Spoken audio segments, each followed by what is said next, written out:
Hello friends, welcome back to my channel. ഇന്ന് ഞാൻ നമ്മുടെ ഈദ് സെലിബ്രേഷൻ കൊണ്ടാണ് വന്നിട്ടുള്ളത്. നമ്മളത് തൊട്ടടുത്ത് തന്നെ ഒരു പള്ളി ഉണ്ട്. ആ പള്ളിയിൽ പോവാതെ പാർക്കിൽ ഇരിക്കുക വിചാരിച്ചു പാർക്കിൽ പോയതാണ്. പാർക്കിലാണെങ്കിൽ ഭയങ്കര ക്രൗഡായിരുന്നു. എല്ലാവരും 2 മീറ്റർ ഇടവിട്ട് അങ്ങനെ ഇരുന്ന് എല്ലാവരും അങ്ങ് നിസ്കരിച്ച്. നമ്മളവിടെ തന്നെ നിസ്കരിച്ച് കഴിഞ്ഞ് കുട്ടികൾ സീറ്റ്സ് ഡിസ്ട്രിബ്യൂഷനൊക്കെ ഉണ്ടായിരുന്നു കേട്ടോ, പണ്ടത്തെ പോലെ തന്നെ.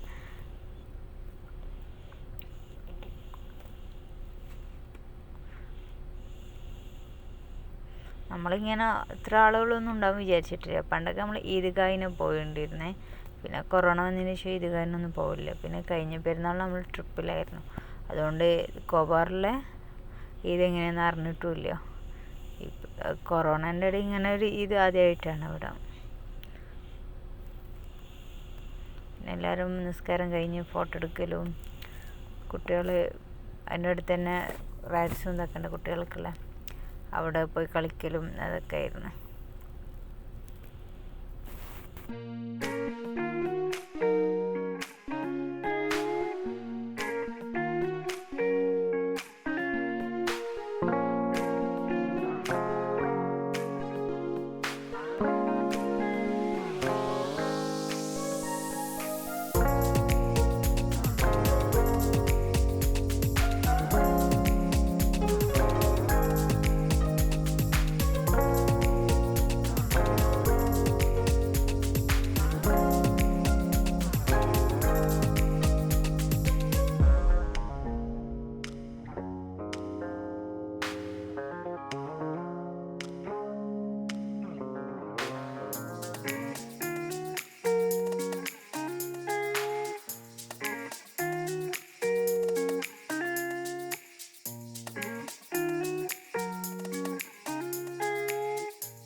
ഇതെല്ലാം കഴിഞ്ഞ് പിന്നെ നമ്മൾ വീട്ടിലോട്ട് പോകണം.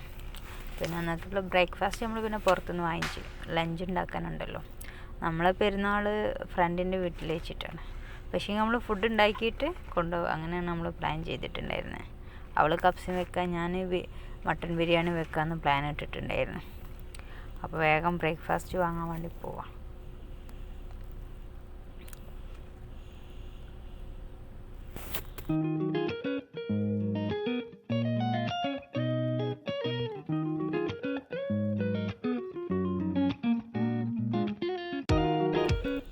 ബിരിയാണിക്കുള്ള പ്രിപ്പറേഷൻസ് ഓൾമോസ്റ്റ് ഒക്കെ ഞാൻ തലേന്ന് റെഡിയാക്കി വെച്ചിരുന്നു. അതൊന്നുകൂടി ഈസി ആയിട്ട് പള്ളിയിൽ നിന്ന് വന്ന് ബ്രേക്ക്ഫാസ്റ്റും കഴിഞ്ഞ് പിന്നെ ബിരിയാണി റെഡിയാക്കാൻ മക്കളെ ഉറക്കിയതിന് ശേഷം. ഇവിടെ പിന്നെ സൊല കഴിഞ്ഞ് വന്നിട്ട് എല്ലാവരും ഉറങ്ങാം കേട്ടോ പതിവ്. അതിന് സൊലന്നെ നമുക്കിവിടെ ഒരു 5:15 സൊല. പെരുന്നാൾ നിസ്കാരം നാട്ടിൽ പോലെയല്ല, നേരത്തെയാണ്. അപ്പോൾ കഴിഞ്ഞ് പിന്നെ കുറേ ടൈം ഉണ്ടാവും.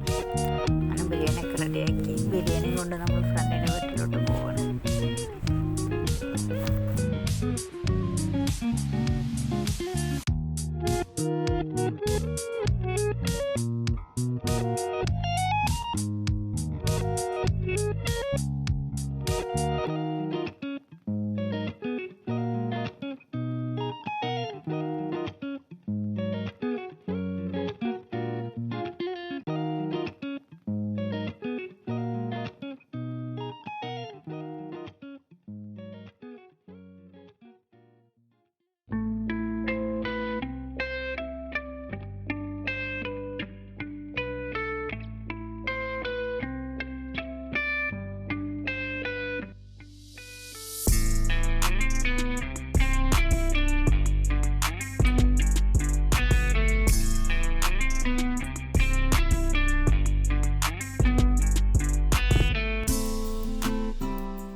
കുട്ടികൾക്കൊരു നാട്ടിൽ മൂഡ് തന്നെയാണ്. എല്ലാവരും കൂടി കൂടിയതല്ല, ഭയങ്കര കളിയും ഇതൊക്കെ ആയിട്ട് അവരും നല്ല എൻജോയ് ചെയ്തു. ഞങ്ങളും പുതിയ ഫ്രണ്ട്സുകളൊക്കെ, അവളെ കുറച്ച് ഫ്രണ്ട്സുകളുണ്ട് എനിക്കറിയാത്തവർ, അപ്പോൾ അവരൊക്കെ ഒന്ന് പരിചയപ്പെട്ടു. നമ്മൾ നല്ല അടിച്ചു പിടിച്ചു. അങ്ങനെ നമ്മുടെ ഇത് അങ്ങനെയൊക്കെ തന്നെ.